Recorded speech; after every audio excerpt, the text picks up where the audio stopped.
Game 2 of his NHL career happens tonight, but first one here in Buffalo. Owen Power, how are you? I'm good. How about you guys? We're good. We're really excited for this moment, but I'm wondering at what point does the excitement get outweighed by any sort of adrenaline loss or fatigue, given everything you've been going through in the last week? Yeah, I don't know. It's obviously been real exciting, so it still is. Real exciting, but it's been a lot of fun so far. So let me ask you, you go from playing in the semifinal on Thursday night, and then does Friday morning right away you get a conversation with your agent and it's about the contract and when you're going to join the team? How close after the game was that phone call made?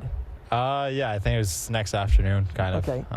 We flew back to Boston or to Michigan that same night, and then it was probably that afternoon and we started kind of talking, but it was pretty quick. I was going to ask, I was wondering if you got in a private jet from Boston all the way to Tampa, but you ended up going back to Michigan with the team right away after. And then, so you sign your contract. How long do you have to pack? What do you pack? How do you get ready to come to Buffalo and not know how long you're going to be here? It could be, a month or so before you head back.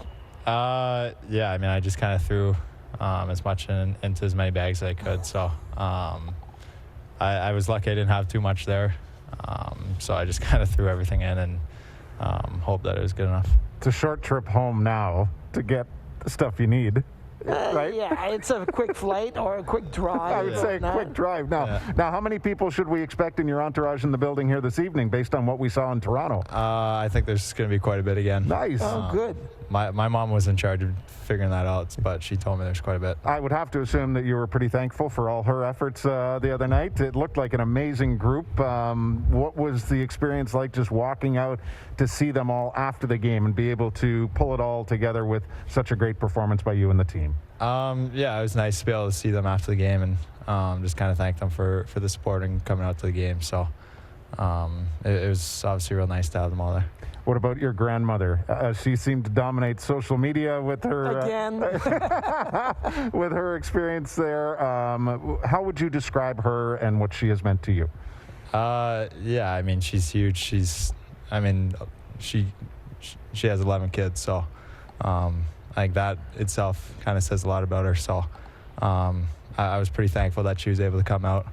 Obviously with COVID, it's been tough for her, but I was just real thankful that she was able to come out and come watch me. Did you know where they were in the stands? Like when you're playing and let's say you're on the blue line for the national anthem, do you peek over like, oh, are they sitting in their seat? Will they miss my first shift? Like, are you looking over? Because I'll tell you this, and this maybe is a representation of how I played the game. I looked. Like, as my mom and dad sitting at the start of the game when we would be in Montreal or here in Buffalo. So did you peek over?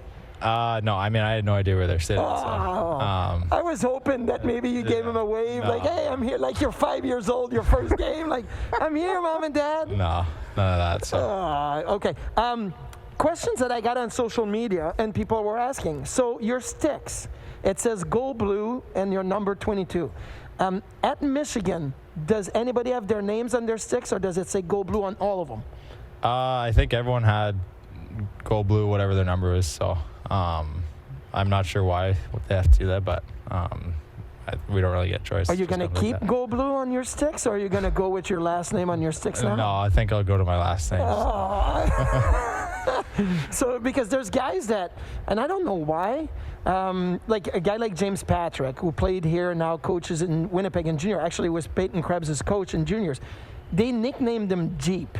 And when he got his sticks one time, it says Jeep on it. It didn't say Patrick. And he was really mad. But the guys were like, no, you're not changing that. Like, you're keeping Jeep. So I was wondering if you were going to keep Go Blue, which is, cool to have. But, okay, well, I guess Power's a pretty significant last name. I think I'd put that on my stick, too. Yeah, but you usually ask about the stick itself. Are you really finicky with it? What have you done with it over the years as far as a pattern and a blade and all that? I mean, how would you describe that?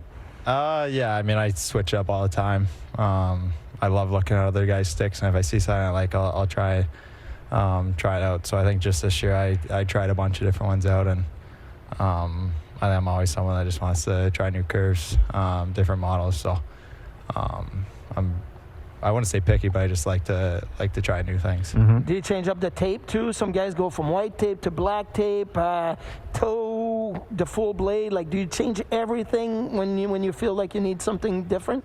Like I'll change the tape every once in a while, but mostly just for practice. I think maybe a couple times this year I switched up the blade tape, but it's normally always the same on the bottom. The knob changes quite a bit, but oh really? So you change what? Like the length of it, the thickness of it? What do you change on the knob? Yeah, just kind of everything. The length, thickness, like if it's just wraps around or if you twirl it or whatever. Okay.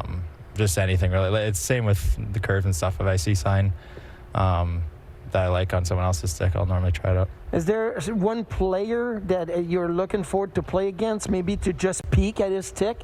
Like, I know you were in Tampa the other day, and I don't know if you got to see, like, Victor Hedman and got a peek at his stick, but is there one guy that you say, oh, I can't wait to play against him so I can see what kind of stick, curve, knob, length, everything that player has?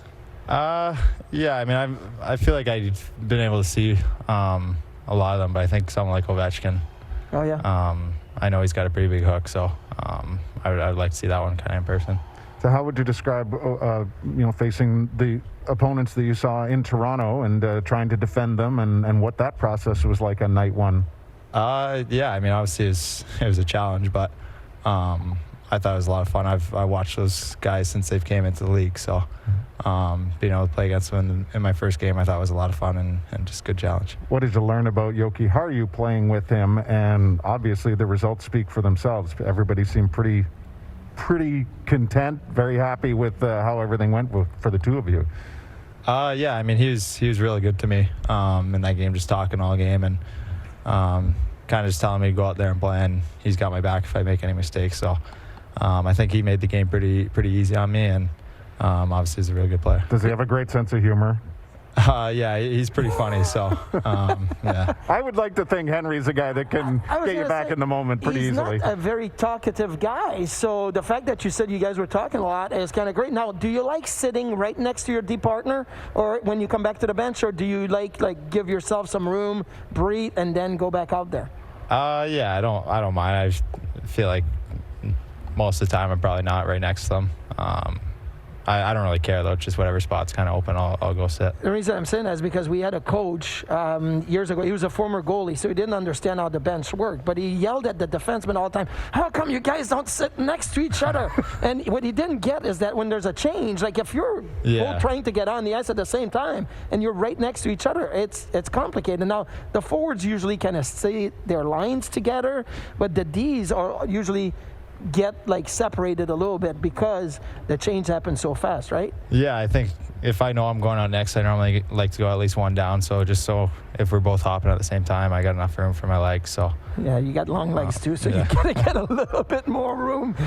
What about the speed of the game? You went from playing in, the semifinals and college, and you were at the Olympics or whatever. But then your first NHL game, how was the speed and the adjustment to the speed?